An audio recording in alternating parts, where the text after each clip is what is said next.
Hi there, my name is Linus Schessel, and this is the second video of me answering a series of questions that I was handed by Nadia and L.M. Young, who are hosts for my race of light radio. And in the last video I had to end it due to it being too long, because if it ran over 15 minutes then YouTube wouldn't accept it. So this is me continuing to answer questions about me having autism. Let's see here. Do you have siblings? If so, how was it growing up with them? Yes, I do. I have two brothers. My younger brother has Asperger's, which is ironically kind of a sibling to autism, because they're so similar, yet being very different on some certain key points. Sorry. My older brother, he doesn't have any handicaps. Growing up, my younger brother and I, we always hung around each other, and we were friends and we did stuff together, because I think this was due to us understanding each other better than most other people. My older brother, sure, we hung around sometimes, but he always had friends, so he wasn't around the house that much. It's difficult for autistic and people with Asperger's to maintain friends, because we have difficult to understand people, and people have difficult understanding us. So it's a bad circle. Next question. Let's see here. How did you learn to cope? Well, to be honest, I'm still learning, and some things are easier than back then, and other things are still as difficult today. It's not fun to have autism. It's not fun at all. If I could, I would choose to not have it. And I would not wish this upon my worst enemy. It's stressful. You get frustrated easily. You get treated differently.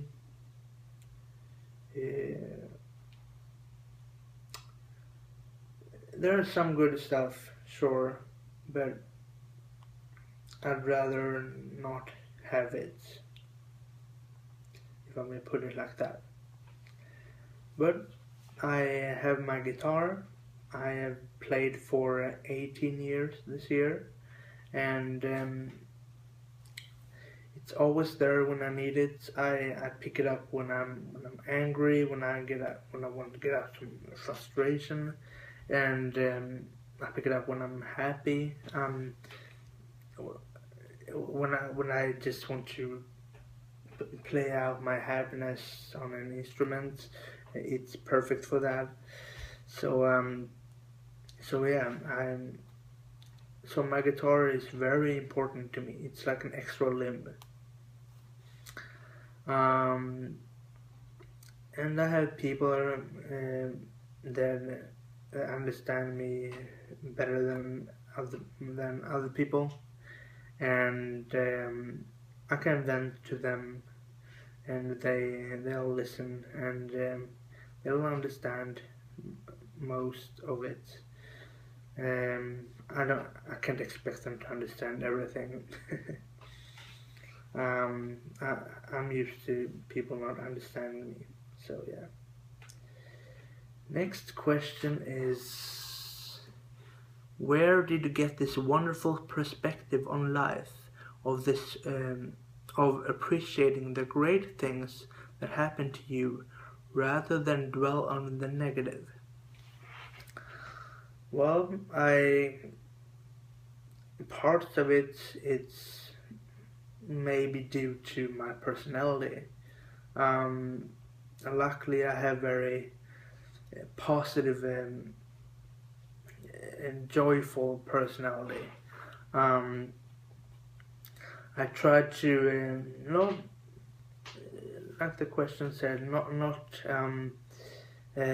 dwell on the negative as much, because otherwise I will get depressed even easier, because I have autism has a tendency to make the person who has autism depressed, and I still get that due to my autism.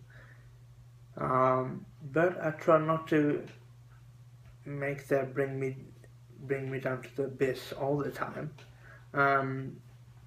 Like right now outside, it's you can't see it right now, but it's beautiful weather. I don't see one cloud on this sunny day, and I try to bring this weather, if you will, to other people and to myself, because that makes me cope with my hell even easier, more easy. Sorry. So yeah. Next question. What advice would you give to a parent or someone in a relationship with someone who has autism?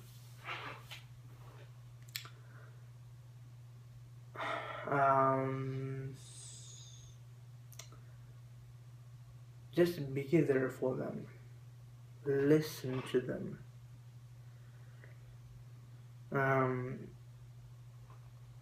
Ask questions. If you can tell that they are not themselves.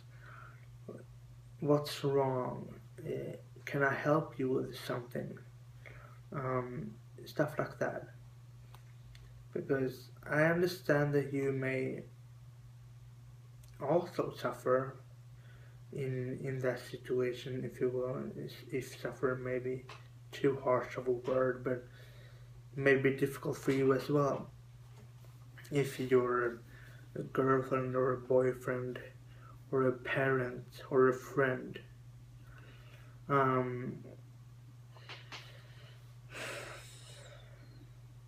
I guarantee you,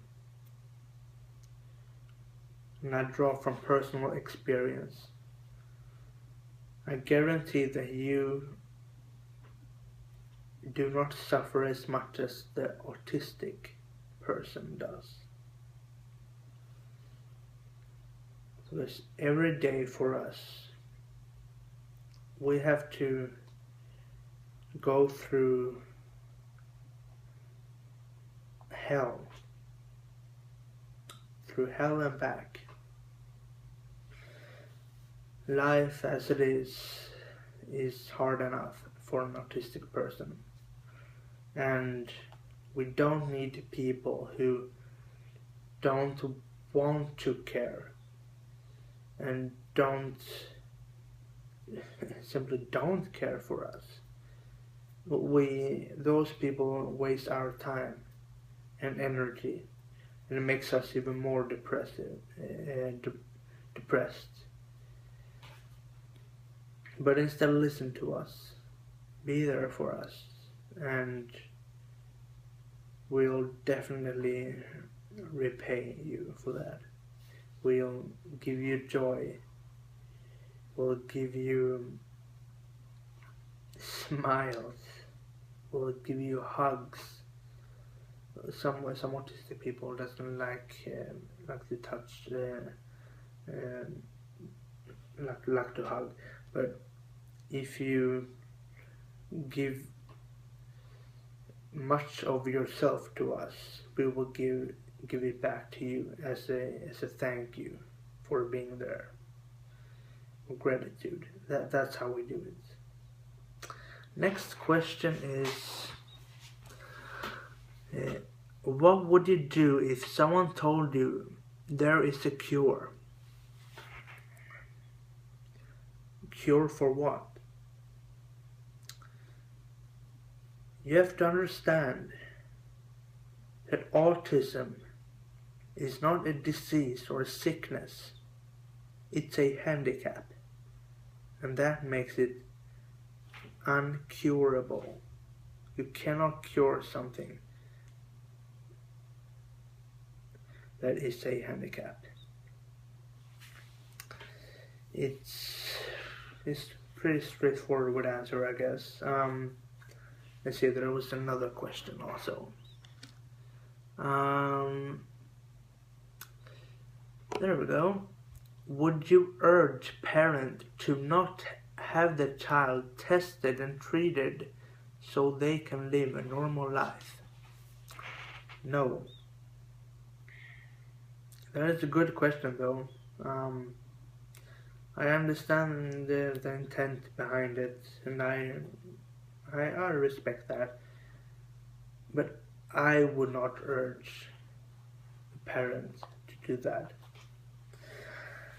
And that is because, let's say the autistic person who doesn't know that they're autistic, are in a situation where they almost start to fight another person because the signals doesn't match with each other, and they think, why on earth does that person react that way, and how should I react, and why does that person react to the way I do not react, or do react, or whatever.